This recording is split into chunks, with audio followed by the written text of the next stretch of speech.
Hey guys, it's Shawntas here today. So about 8 or 9 months ago, I did a video which is extremely old. It was when I first started YouTube, and I did a video on how I grew my long hair, and there was a lot of tips and a lot of useful information in that video, and you guys seem to love it so much. I decided to do a more condensed video of that one. People find it really hard to figure out what they need to do to get length with their natural hair. So yeah, I'm just gonna let you guys know what I think are the most important things, my top 7 things that I believe you should be doing and everybody should be doing with natural hair to see some type of growth. Tip number 1 is to keep your hair moisturized. I know that you guys are like, oh my gosh, Shante, how many times are you going to tell us that? Pretty much everything in this world needs water to grow. So it needs moisture in order to be thriving the way that it is supposed to. In order for it to look as healthy as it's supposed to, it needs to be moisturized. So make sure that you're moisturizing your hair. And honestly, people always ask me, well, how should I be moisturizing my hair? How often should I be moisturizing my hair? You should moisturize your hair daily. It should be a daily thing. So what I do is I pretty much just take a spray bottle and spray it all over my hair in the morning. And I don't drench my hair in water, but I just mixed it with the water that I have in my spray bottle. And I pretty much mix rosemary essential oil and water in my spray bottle. Or sometimes I don't even do that. I just have like plain old water in my spray bottle, and I just spray it all over my hair, and that is moisturizing your hair. That simple. A lot of people like to take it a step further and mix in conditioner and all that in their spray bottle. But whatever you mix in your spray bottle, just make sure that you're doing it daily, and just make sure that you're adding to the benefits of water. So make sure that you have water in your spray bottle. That should be the main ingredient. Now that's not to say that you're not going to experience dry hair. Your hair is natural, and natural hair is naturally dry. You're always going to have those moments where your hair is dry, although it shouldn't be a everyday thing. It shouldn't be something where your hair is just continuously dry. The next thing that I always say is that you should always deep condition your hair. I don't care what type of hair you have. If you have natural hair, you should be doing some type of treatment mask or deep conditioning. Put a heavy note on deep conditioning because it really does put the moisture back in your hair, which goes back to tip number 1 of keeping your hair moisturized.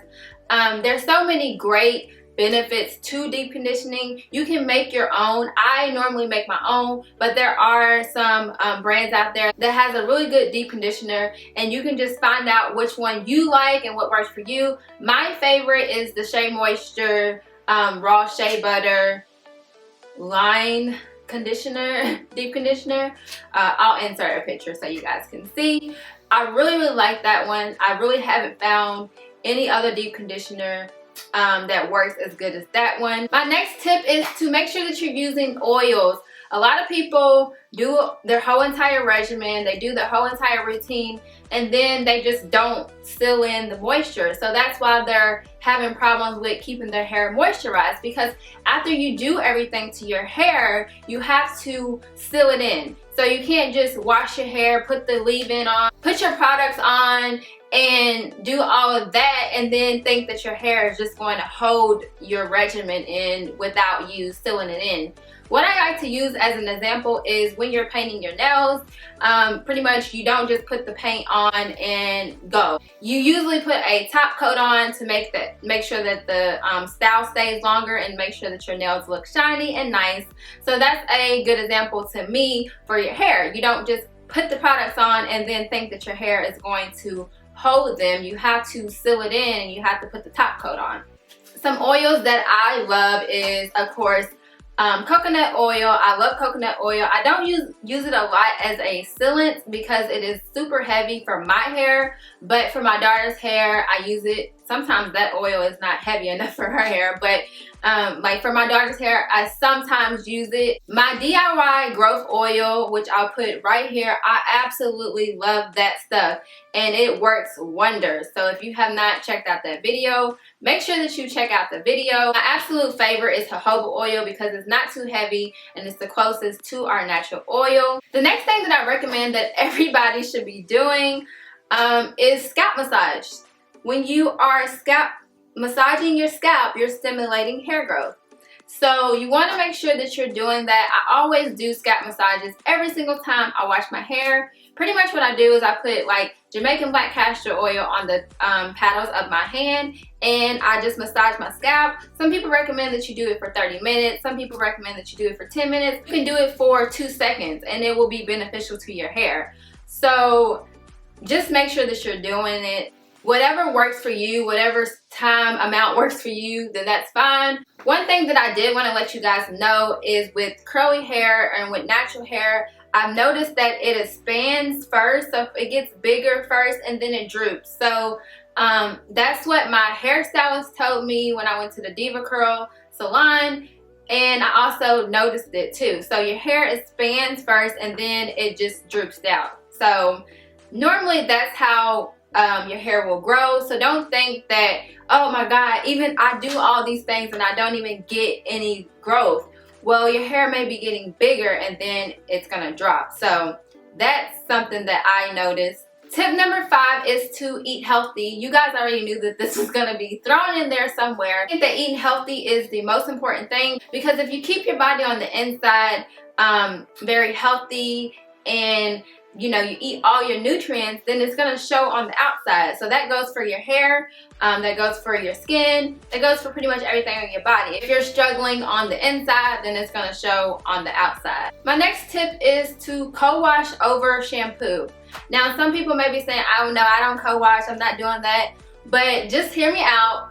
Co-washing is a lot better than shampoo, because shampoo strips your hair, which is why we always follow up with the conditioner, because shampoo, if you just use a shampoo on your hair, then your hair will be dry and it will be stripped. There are natural alternatives to shampoo. I'm not saying that I don't use shampoo. I use them once a month. I clarify my hair once a month, but I always co-wash every week. So it's just better to me. And what you're basically doing is you're cleansing your hair with conditioner.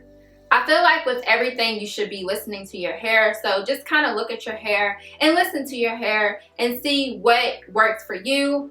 Tip number 7 is to choose health over length.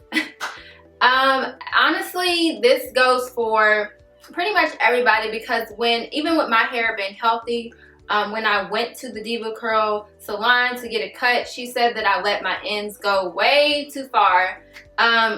I normally just look at my hair. I don't have a regimen of trimming my hair. A lot of people ask me, how often do I trim my hair? I just look at my hair and I get it cut whenever it needs to be cut.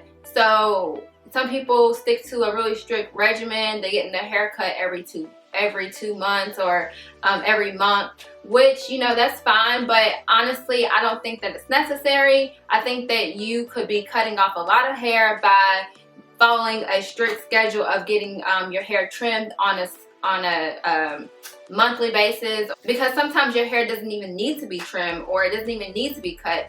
So when your hair needs to be trimmed and when it needs to be cut it off. Even if it has a lot of length, you don't want straggly ends and, you know, split ends here, because it's going to start to show with your hairstyles and stuff. So make sure that you're trimming your hair when you need it, and also make sure that you're paying attention to if your hair is tired of being out. With me, I wear a lot of wash and goes, and sometimes my hair, I listen to it and I look at it and I'm like, okay, my hair is obviously tired of being out, because, you know, it's just not cooperating with what I'm trying to get it to do. So that's where protective styles come into play. You want to make sure that you're paying a lot of attention to the health of your hair so that your hair doesn't fail you. Okay guys, those are my top 7 things that I feel that everybody should be doing in order to see growth. At least be doing some of these things to be seeing growth in your hair. I'll see you in my next video, and thank you so much for watching. Bye.